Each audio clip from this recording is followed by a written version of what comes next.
chiquillos! Amo la vida a pesar de los miedos. La vida es linda y brota lo bueno. Amo la vida que me impone el tiempo. Familia divina de amores y cuentos. Amar la vida no solo cuando es fácil, también se pierde. Así, igual así, amo la vida. La la la la, la la la la la, la la la la. Bienvenido a los Juegos de la Cultura. Hoy tenemos como invitada a Marisa Basile, que es una persona con una trayectoria riquísima, una trabajadora de la cultura en periodismo, hace guiones para cine, también para teatro, se ha desempeñado un corto tiempo en la política, así que será un placer escucharla por todas sus producciones, su implicancia en la cultura contemporánea.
Buen día, Marisa, un placer que estés en el programa, un agradecimiento a César Chelala que te conectó conmigo. Sí, muchísimas gracias. También se lo conté a Fabián Soberón y se puso muy contento y me dijo que eras una persona extraordinaria y que lo habías entrevistado a él y que, bueno, qué chévere, qué bueno. Muchísimas gracias. En este momento, ¿dónde estás? En Nueva York. En Nueva York. Sí.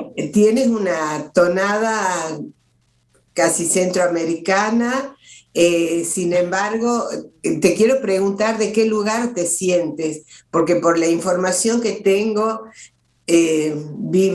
has vivido, vives, trabajas en muchas partes del mundo.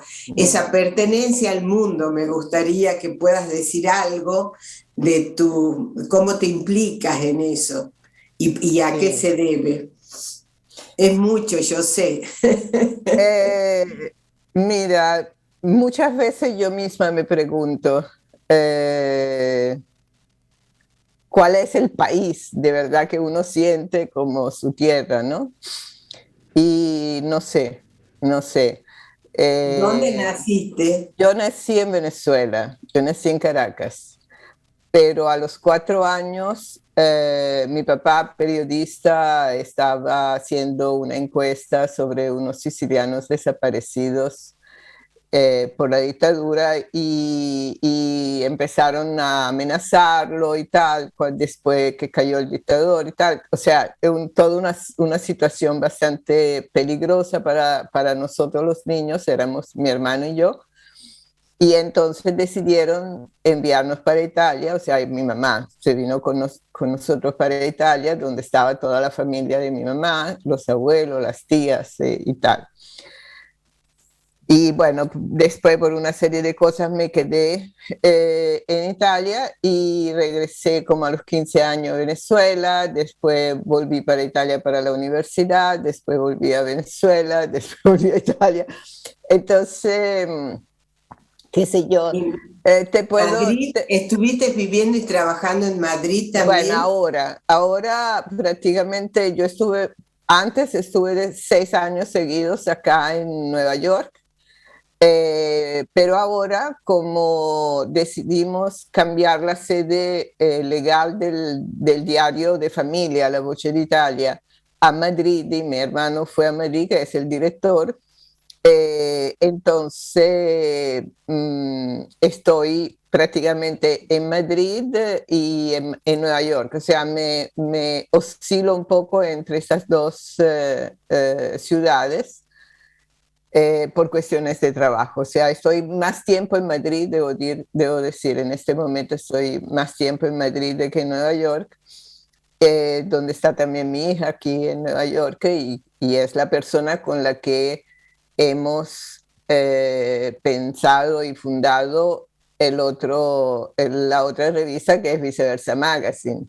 Entonces estoy entre Viceversa Magazine y La Voce d'Italia. Entonces, bueno, que es la revista donde escribe Fabián toda la semana, donde escribe César, que no digo toda la semana, pero con bastante asiduidad. O sea que... Está, eh, está, bueno, es muy fuerte los cambios que se dieron tecnológicos que nos permite estar en muchas partes y conectarnos con muchas personas que no hubiéramos sospechado hace 2 años. Fue muy abrupto el cambio, sí, pero al mismo tiempo en tu caso tienes el lugar de residencia y eso te da probablemente otra pertenencia y otra sensación, sí, porque es casi como habitar el mundo. es Por verdad. supuesto que en tu caso particular es Occidente, pero te planteas la posibilidad también de trabajos o conexiones con Oriente, si es que podemos hacer esta división hoy. Mm. Mira, nunca me lo he planteado, nunca me lo he planteado realmente. Siento que son culturas muy diferentes, aunque, por ejemplo, uno de nuestros colaboradores justamente es un argentino que está viviendo en Shanghái con la esposa, son docentes de español Sí. en una universidad en Shanghái. Pero hablando con ellos también, o sea, es tan diferente la cultura que no me atrevería, o sea, sería como demasiado. Ya es difícil, porque hay muchos matices diferentes entre estar en Nueva York, estar en Italia, estar en Venezuela. O sea, es como hay muchos cambios, ya estando, digamos, en países con ciertas similitudes de base, ¿no? Bueno, el idioma es la cuestión, hablando de base, el idioma te da una base determinada. No Absolutamente. sé, en el caso de qué idiomas, con qué idiomas sueles trabajar y cuáles sientes que puedes circular hablando el idioma. ¿Con qué idiomas? Mira, el idioma más fácil para mí es el italiano, porque yo toda la escuela la hice en italiano. Pero yo digo que el español es el idioma del placer, porque cuando yo escribo en español, es un idioma que me gusta tanto, que es tan rico. Y además, como no me sale, o sea, no es lo mismo del italiano que es una cosa automática, ¿no? Que sale automático, sino que lo tengo que pensar, lo pienso. Y entonces en ese pensarlo me da tiempo para buscar la palabra exacta, la que da esa tonalidad, ese ritmo. Y entonces es como paladear el idioma y eso me encanta. O sea, realmente para escribir, por ejemplo, narrativa o cosas así. Si debo escribir una crónica, un artículo, una cosa, yo lo puedo escribir en italiano, en español, realmente sin ninguna diferencia. Pero escribir narrativa lo prefiero en español, aunque después necesite revisarlo 3 veces, pero me da Bueno, mucho más gusto.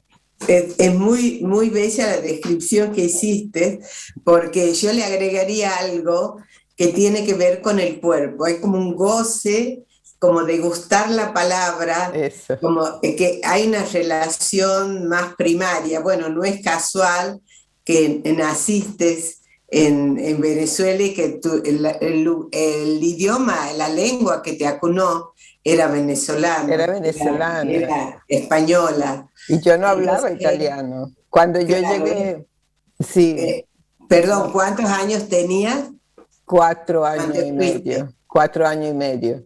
Claro, ya lo tenías estructurada a la lengua Sí, sí, y tus sí. padres seguirían hablando en tu Sí, casa. mis padres hablaban italiano en mi casa, pero todo, o sea, yo tenía una amiga muy querida de mi misma edad que vivía en la misma, frente al apartamento de mis padres y que siempre la recuerdo, además me encantaría volver a verla, con la cual obviamente hablaba español y todo el mundo o sea, que estaba en conexión conmigo hablaba español y yo no hablaba italiano. Yo llegué a Italia y para mí eso era como haber caído en un país de marcianos, o sea, fue una cosa terrible porque además yo venía de una familia muy silenciosa porque mi mamá y mi papá estaban siempre en el periódico, y llegué a Italia, una familia numerosa,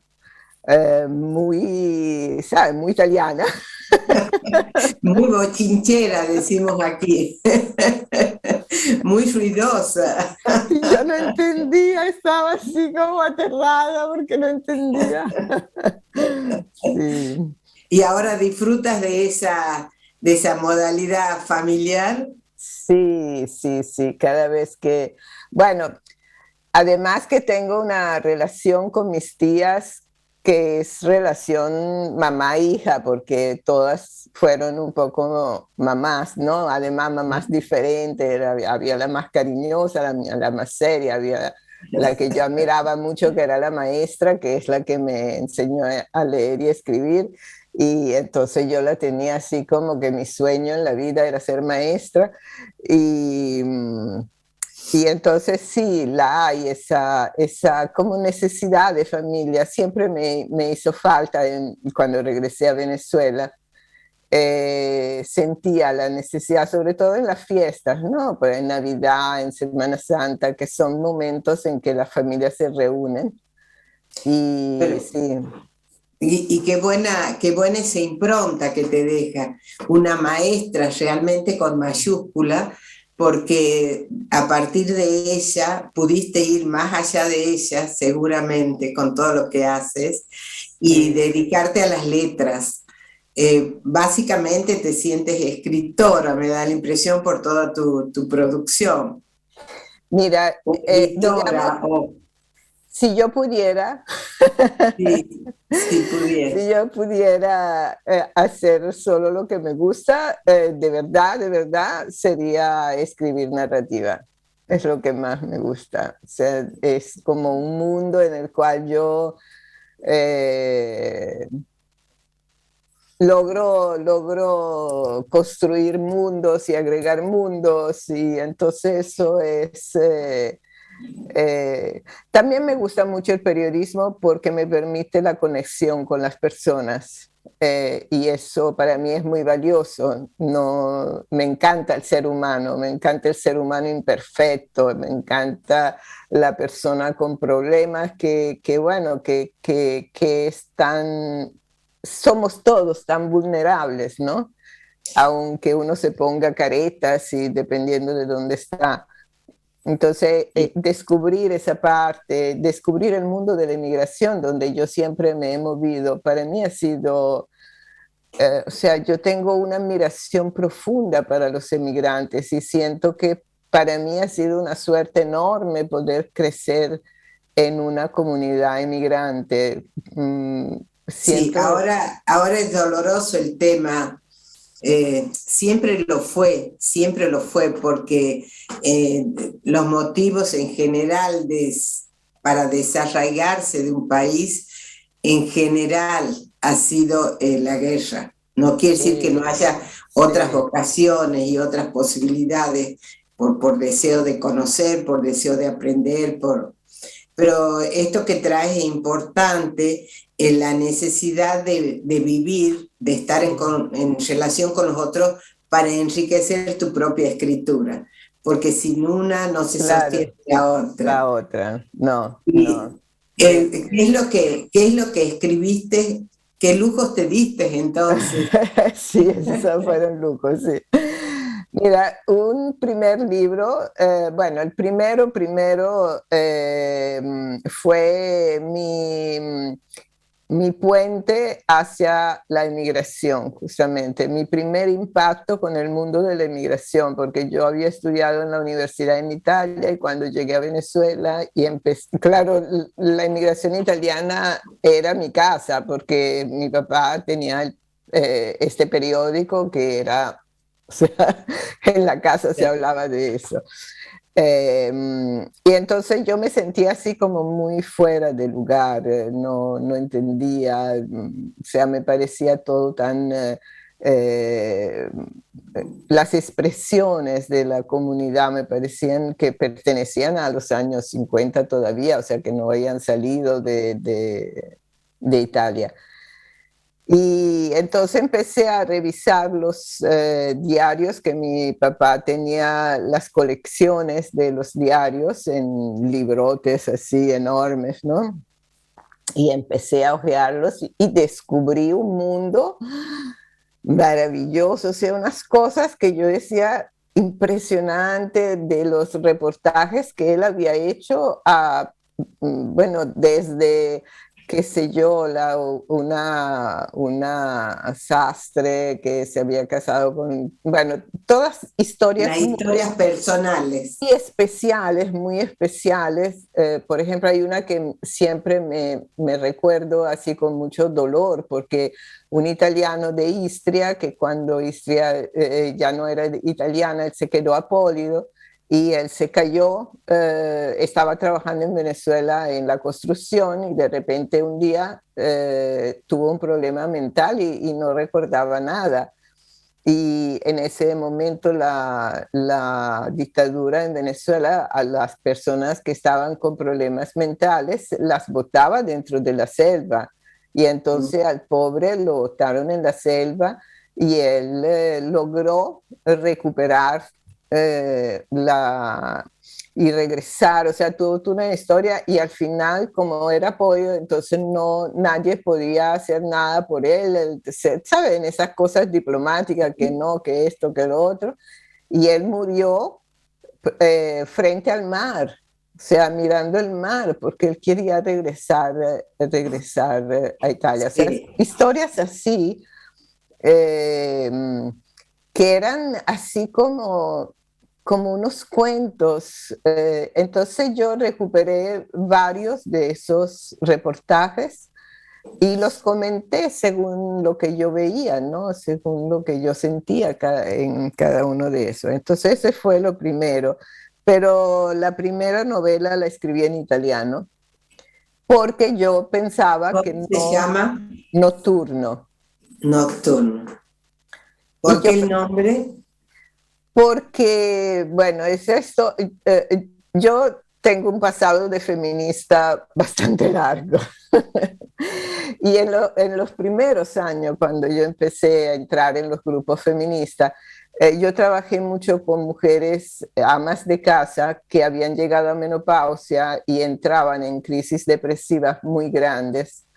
Y entonces tratábamos de ayudarlas y eran mujeres muy maltratadas, pero no maltratadas físicamente, maltratadas psicológicamente por toda una sociedad, o sea, Por toda la sociedad, no sí. era solamente una cuestión de maridos, pero es que era lo asumían como normalidad decir a una mujer, bueno, cállate tú, que sabes tú, que te ponte a lavar los platos, que es lo que sabes hacer. O sea, cosas así eran como que, bueno, o sea, nadie estaba pensando que esa era una agresión muy fuerte. Entonces dio la casualidad que yo estaba haciendo unas noticias en base a una agencia de noticias italiana, ANSA, y leo una noticia donde habían encontrado el cadáver de una mujer dentro de un patio de un hombre aquí en Estados Unidos, y la policía descubrió que ella había estado buscando a alguien que la matara. Entonces, no sé, yo pensé, ¿cómo puede ser una mujer que sin autoestima total, o sea, que no es capaz ni de matarse, que tiene que encontrar a alguien que la mate porque no se siente capaz ni de eso, ¿no? Y sobre eso fui construyendo una historia que después, o sea, fue... Sí. Y entonces hay un punto de cambio en esta mujer cuando ella escucha la música, el nocturno de Chopin, que era la música que escuchaba su mamá. Que la lleva a la vida, la acerca a la vida. La acerca a la vida, y entonces en ese momento hay un switch que le cambia la vida a ella y logra salir sí, de su situación mental tan terrible, ¿no? Claro, de su pulsión de muerte, de irse camino a la muerte. En todo lo que ibas diciendo, me resonó esto que expresaste. Me sentía fuera de lugar. Y sabes que Edward Said tiene el libro que él titula Fuera del lugar, como él sintiéndose fuera del lugar, a pesar, bueno, palestinos que tuvieron que emigrar al Líbano, después emigró a Estados Unidos con un nivel de formación extraordinaria, con una creatividad y una producción extraordinaria, y sin embargo la sensación de él fuera del lugar, como si esa capacidad no solo de supervivencia, de creatividad, el no borrara esa sensación, a pesar de haber sido, casi me atrevería a decir, un ciudadano del mundo por lo que hizo con Barenboim y otras cosas. Sí, pero es que así, por ejemplo, yo no me atreví a escribir en español porque yo no había estudiado en español y entonces, bueno, pasé un poco por el cine, era editora y un amigo, un dramaturgo muy genial, muy bueno, Rodolfo Santana, abrió un máster prácticamente de dramaturgia en la Universidad Central y yo me escribí más que todo porque era él, porque era una persona que yo admiraba muchísimo. Y cuando escribí el primer trabajo, él me llamó y me dijo, mira, no seas tonta, tú tienes que escribir porque cuando hablas se te nota la italiana, pero cuando escribes no. Cuando escribes salen las lecturas en español. Y ahí fue que yo, después de esos 2 años de escribir, de dramaturgia, fue cuando empecé a escribir en español. Y el segundo libro efectivamente lo hice en español. Y tu relato tiene mucho de drama que se podría lindar con la dramaturgia, porque esto de subjetivizar, de poner en primera persona, de poner la vivencia como esa imagen de ese inmigrante en las selvas, después en el mar, mirando el mar, esperando, son imágenes hermosas para la dramaturgia también. Bueno, Muy, yo muy escribí cercana. guiones. Durante mucho tiempo escribí guiones. Para Bueno, cine, para cine, sí. Y es algo que siempre me ha gustado mucho, solamente que en Venezuela no era una industria el cine. Entonces la parte de guiones, claro, uno empieza con un guión, pero es siempre la persona amiga que te dice, mira, tengo esta idea y yo me apasionaba y entonces escribía, pero después la película para lograr que una película sea realidad, eso es mucho camino.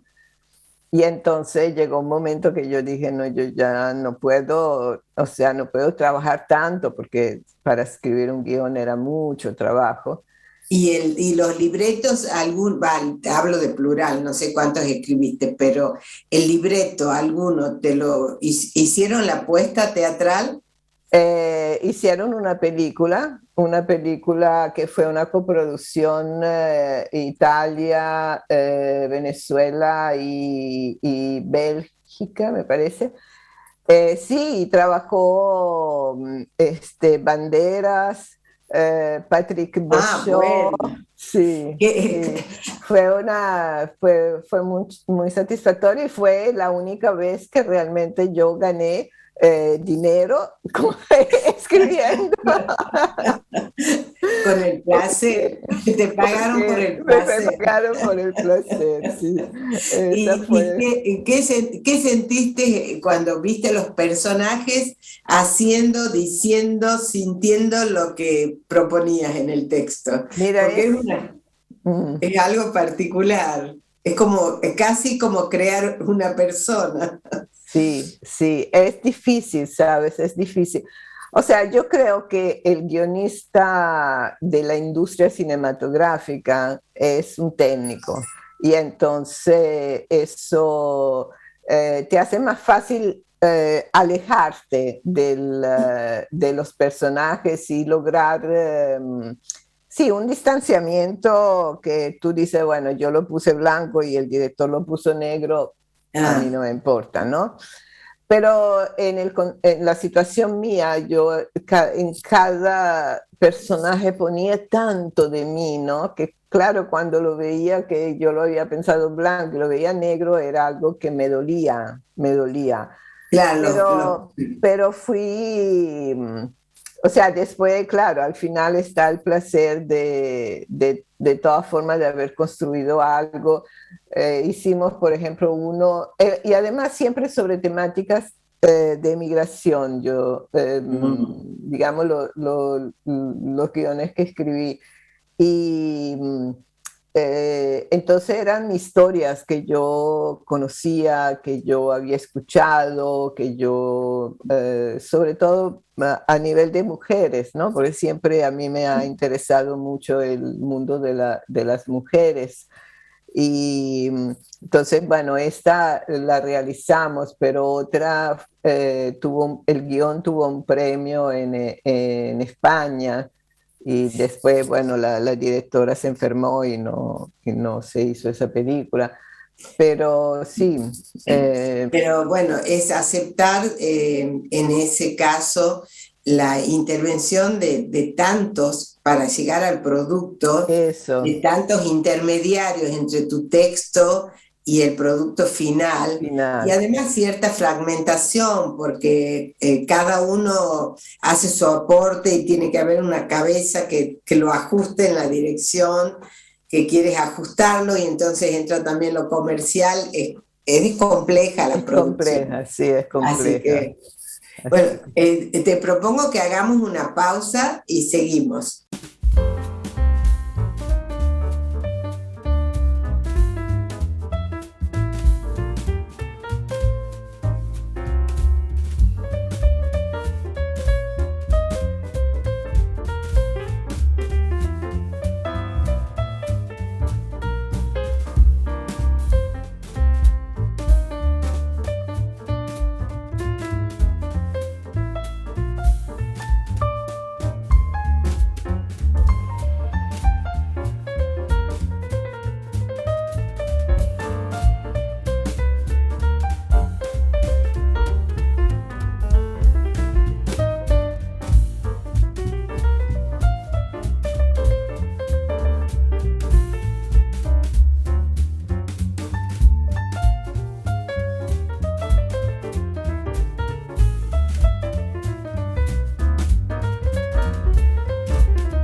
la la la la. Marisa, mencionabas al principio actividades que tienen que ver con todos los cambios que se dieron durante y después de la pandemia, y tal vez la virtualidad, llegó a las revistas en forma masiva casi. Cuando la creaste, me gusta el nombre Viceversa. Y bueno, quiero que la presentes de alguna forma a la revista y también al contenido. Sí.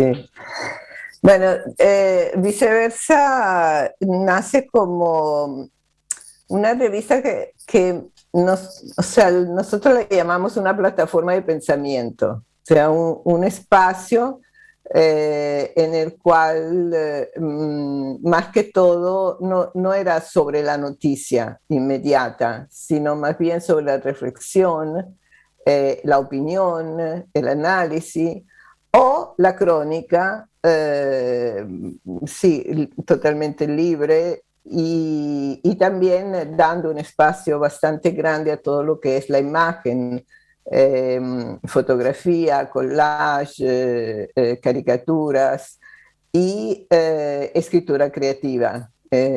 Siempre hay un cuento o un extracto de un libro, poemas.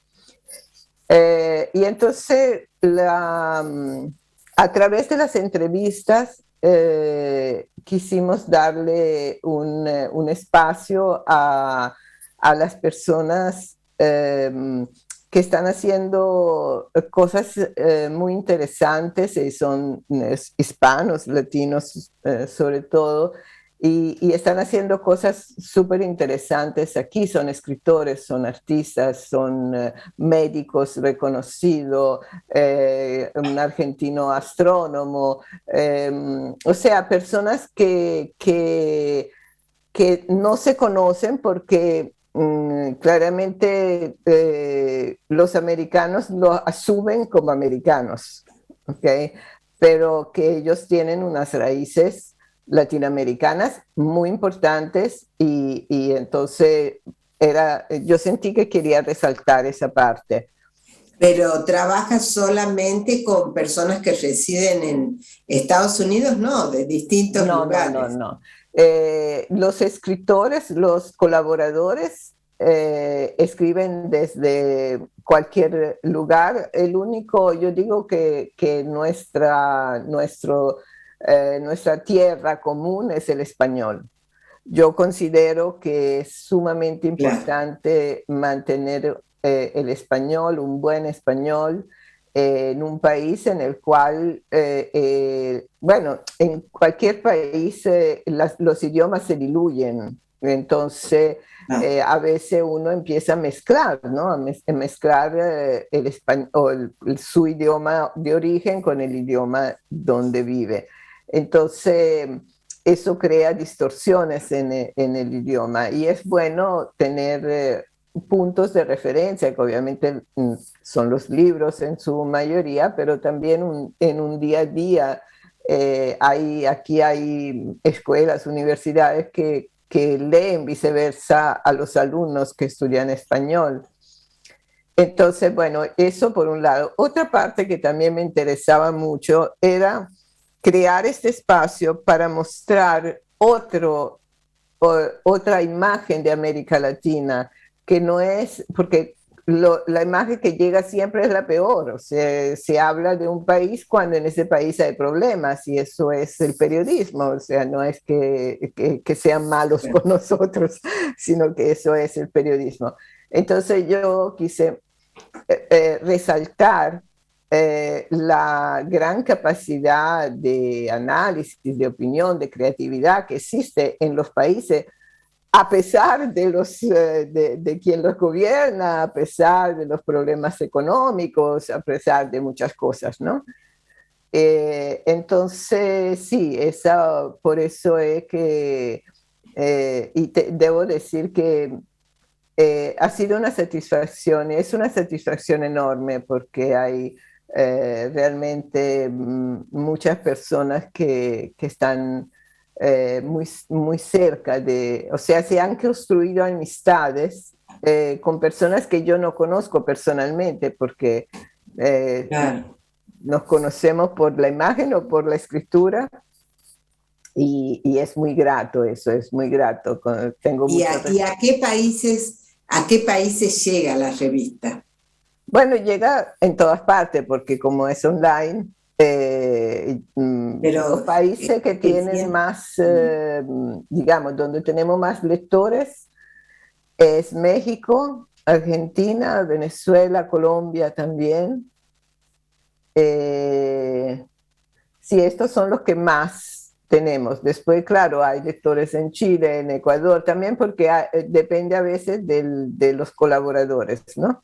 Entonces hay semanas en que está escribiendo una persona desde Ecuador, entonces de repente hay más lectores desde ese país, pero los lectores más fieles, digamos, además de los de Nueva York, están, sí, México, Argentina, Colombia y Venezuela. Digamos, de Europa, de otros países más lejanos, porque la virtualidad te permite llegar a cualquier lugar. Sí. ¿Tienes devoluciones de países donde se practique otra lengua y que lea la revista en español? Bueno, en España obviamente tengo además varios colaboradores que son españoles. Está este amigo argentino que escribe desde Shanghái, otro que escribe desde Canadá.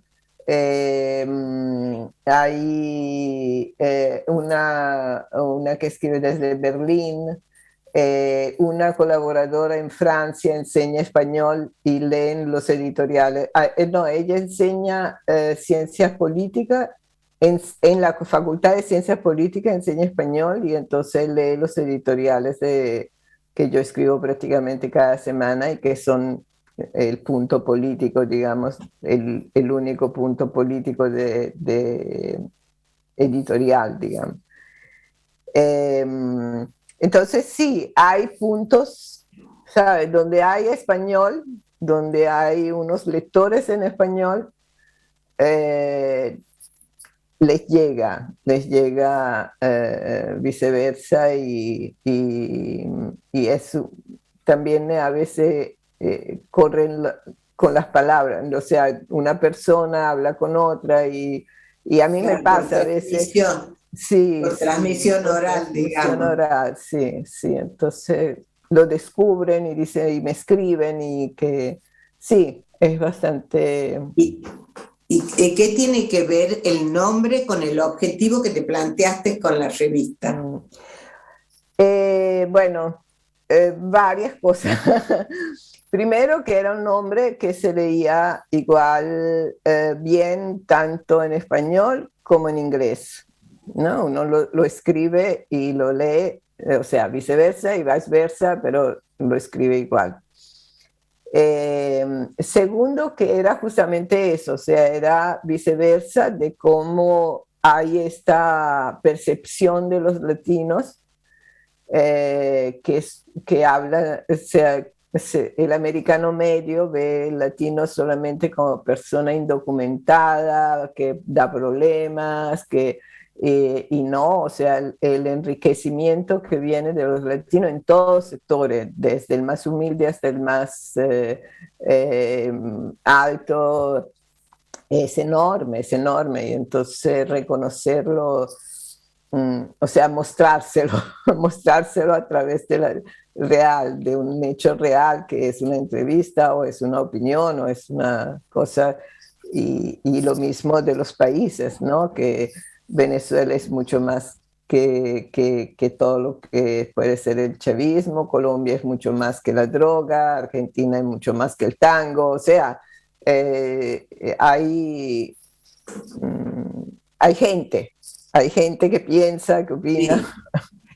Eso, claro, eres una trabajadora de la cultura realmente y el poder desplegar todos esos aspectos hace bueno, invita a no quedarse en esquemas estereotipados.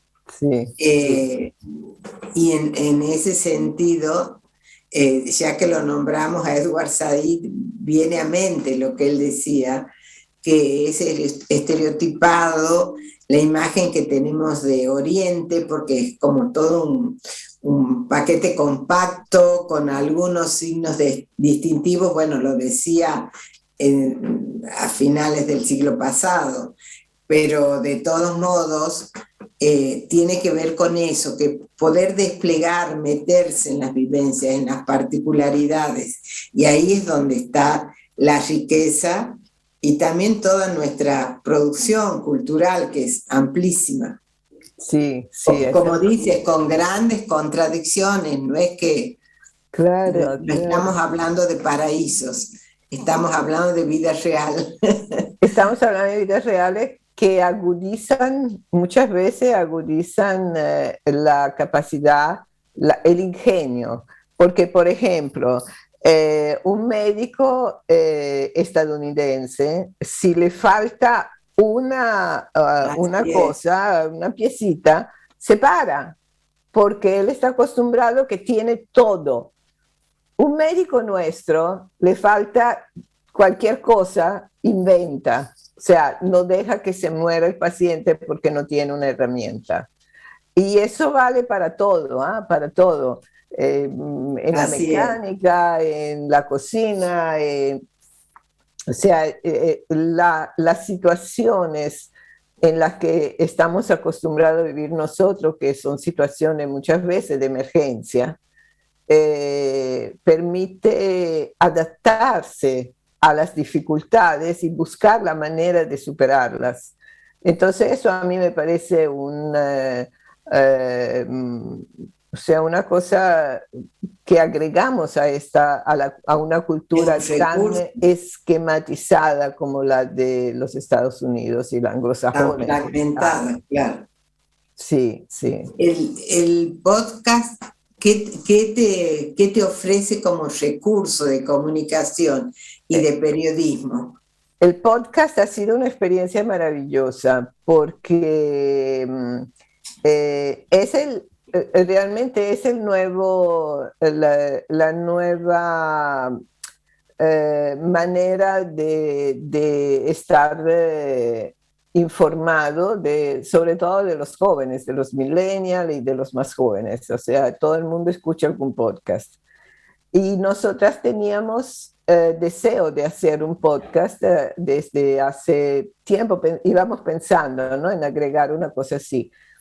Y después de hacer unas entrevistas a artistas latinoamericanos que viven en Nueva York y cómo es su relación con la ciudad, cuáles son los lugares de la ciudad que ellos consideran especiales y todo eso, bueno, pensamos que eso podría ser un buen punto de partida para un podcast. Y bueno, pusimos, o sea, mi hija y yo, fuimos la que empezamos con esta idea, encontramos otras dos mujeres que son productoras de cine sobre todo, y entonces fue así como comenzar una experiencia nueva para las cuatro, y tuvimos la suerte de que Spotify nos escogiera como primer podcast prácticamente, casi primer podcast, porque creo que hubo otro en Miami, pero en español ellos no estaban acostumbrados a hacer podcast en español para el mercado americano. Y entonces sí, para mí fue una experiencia enorme porque es otro tipo de escritura que yo nunca había tocado, porque yo hice radio, sí, pero radio es otra cosa, pues haces entrevistas, o sea, más... ¿Cómo es la producción del podcast? Bueno, nosotras se empieza con el guión, obviamente. Empezamos escribiendo, yo empecé escribiendo este guión, un poco diferente de los podcasts normales, porque fue un guión que une narrativa con entrevista. Pero en esa narrativa había que mostrar el lugar, o sea, que a través de los oídos tú puedes ver. Entonces, un reto. Entonces tú tienes que buscarle también el equilibrio entre la música, el sonido ambiente y lo que estás diciendo, ¿no? A veces te da más un sonido que una palabra. Entonces es como en la cabeza tú tienes que pensar que a través de tus palabras y de los sonidos y todo, el que te está escuchando tiene que ver. Entonces es bien Y no interesante. haces la locución, haces el guión El y guión. otra persona hace la Sí. Y locución. después, bueno, hicimos las entrevistas a estos artistas eh, y después una narradora fue la que leía, o sea, una joven además de origen latino, pero que nació aquí, entonces era como esa mezcla interesante y ella es actriz y ella fue la narradora, la que leía los textos que yo había escrito y en la edición íbamos insertando o sea, las entrevistas, las partes de la entrevista. Y después se hizo, bueno, la música, los sonidos, el ingeniero de sonido fue haciendo toda la banda de sonido y de música y la mezcla y bueno, eso, y así. Es casi más complejo que hacer radio. Yo creo que sí, sí, sí es más complejo porque es un producto que es como que tú haces un video, eso, o sea, que tienes que hacer la edición, después que si quieres ponerle la música, si quieres, o sea, pero sí, es Claro, en la bastante radio, complejo. en un programa de radio en general, ideas todo eso antes de Claro, hacerlo al sí, programa. sí, sí. Y aquí necesitas los distintos pasos porque tienes el guión lo haces antes que la entrevista o al revés. No, el guión lo hace, o sea, tú haces la entrevista y después Después con ese material, preparas el guión, porque claro. tienes que insertar, por lo menos en este tipo de podcast, porque hay podcasts que son sencillamente una conversación, hay podcasts que son solo una entrevista, hay podcasts que Claro, son solo narración. O sea, en este narración, podcast, la claro. narración era muy importante porque era la que te ubicaba, porque queríamos hablar de la ciudad, o sea, es una carta de amor en Nueva York, ese podcast. Bueno, hablar de Nueva York hay tanto, claro. Sí, Es y por que eso se quisiste llama poner todo en el neoyorquinos, primero. ¿no? Se llaman neoyorquinos porque justamente son es los de Nueva York, pero son los latinos de Nueva York. Latinos que quieren a Nueva York. Una ciudad tan difícil, tan competitiva, tan cara, y estos jóvenes, o personas jóvenes y menos jóvenes, pero todos artistas, bueno, que hacen cualquier cosa para seguir aquí porque sienten que la ciudad les devuelve muchísimo a nivel de creatividad, también las conexiones que te permite estar en contacto con otros artistas de tu mismo, o sea, si eres músico, si eres gráfico, entonces sí, o sea, la narración fue importante por eso, para describir también, porque cada personaje nos llevaba a un lugar de la ciudad que para él tenía un significado especial. Sí. Entonces, muchas veces eran lugares que nadie conocía, o sea, para mí eran, wow, mira esto, ¿no? Te invitaba a Eh, descubrir. sí, sí, entonces era como ayudar también al escucha a descubrir ese espacio, entonces hay viento, no hay viento, hay, qué sé yo, es una cosa con muchas casas pequeñas o hay rascacielos, Que fuera.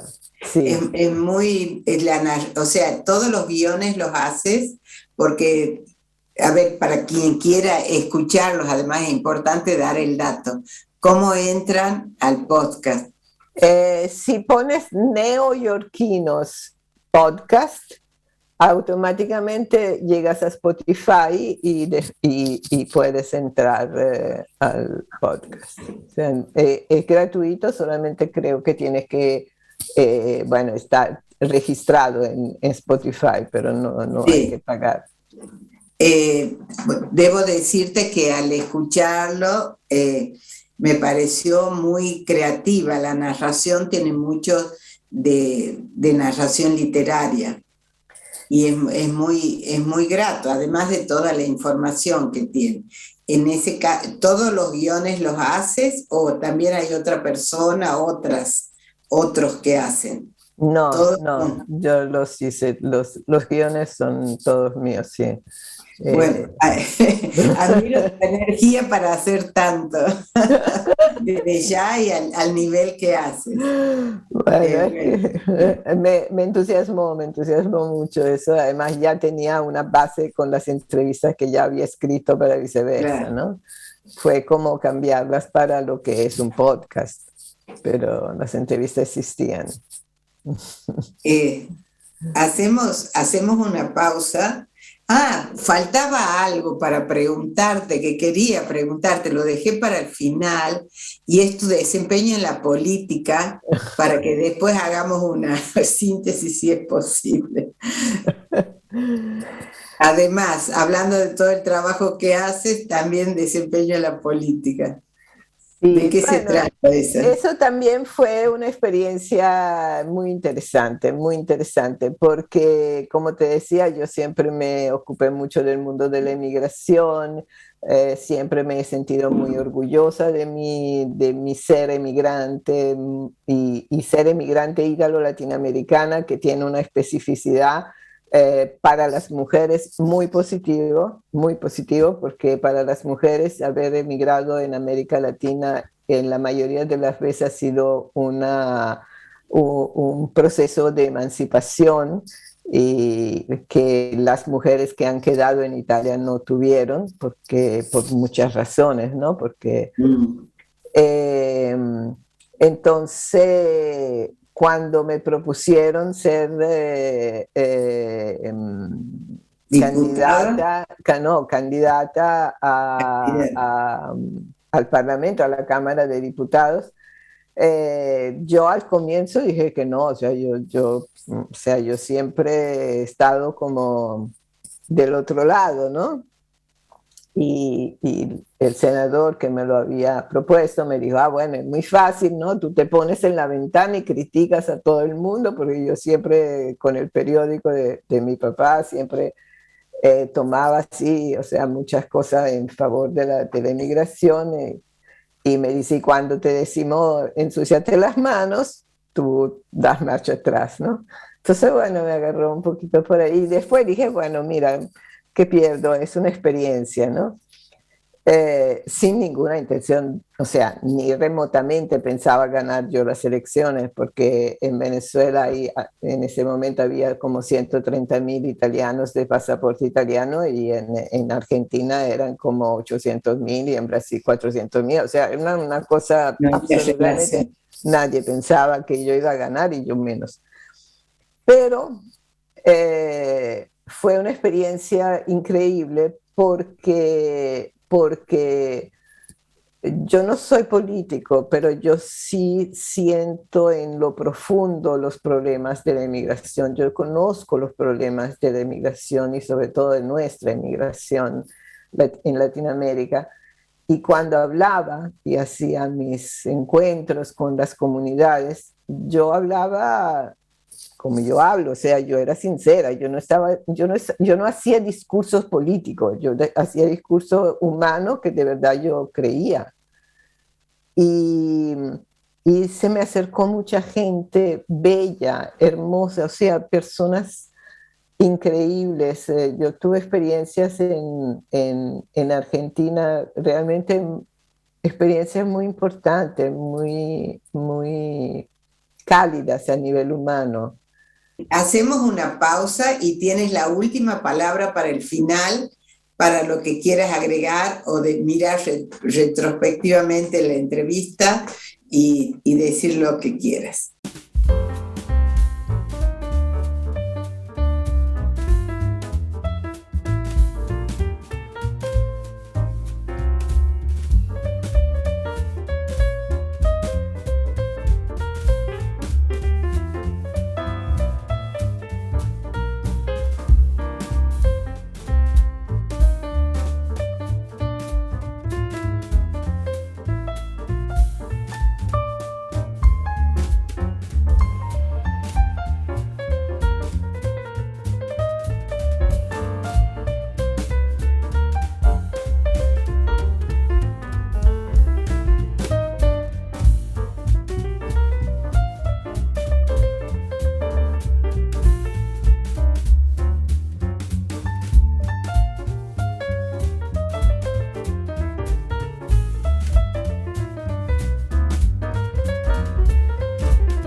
la la la la la. Yo estoy muy agradecida de estar aquí y me encanta esto, poder hablar un poco de toda mi trayectoria como en este mundo de la emigración, ¿no? Porque al final nazco en una familia donde prácticamente todo giraba alrededor de un diario de emigración y me decían que yo había nacido en papel periódico. Después mi hija dio sus primeros pasos en la rotativa de nuestro diario. Pasé a otro tipo de migración que era la latinoamericana aquí en Estados Unidos. Y ahora estoy descubriendo la italiana en Europa, que también es otro mundo muy interesante, diferente. Entonces, sí, que estos pilares, La Voce d'Italia, Viceversa, Neoyorquinos y todo mi trabajo como escritora y como guionista, siempre fue alrededor de este mundo. Sí, y también tienes los que no tienen un lugar en el mundo, ¿no? Sí. Que llegan a las costas y todo el drama que se vive. Pero lo interesante y para subrayar que la rotativa no para, aunque va tomando otras formas. Es verdad. Sí, es te verdad. felicito por esa capacidad de crear y adecuarte a todas las exigencias contemporáneas. Muchísimas gracias, Marisa. Ha sido Gracias a ti, de un verdad. enorme placer. Gracias, muchas Gracias. gracias. Hasta luego. Amo la vida a pesar de los miedos. La vida es linda y brota lo bueno. Amo la vida que me impone el tiempo. Familia divina de amores y cuentos. Amar la vida no solo cuando es fácil, también se pierde. Así, igual así, amo la vida. La la la la, la la la la, la la la la, la la la la.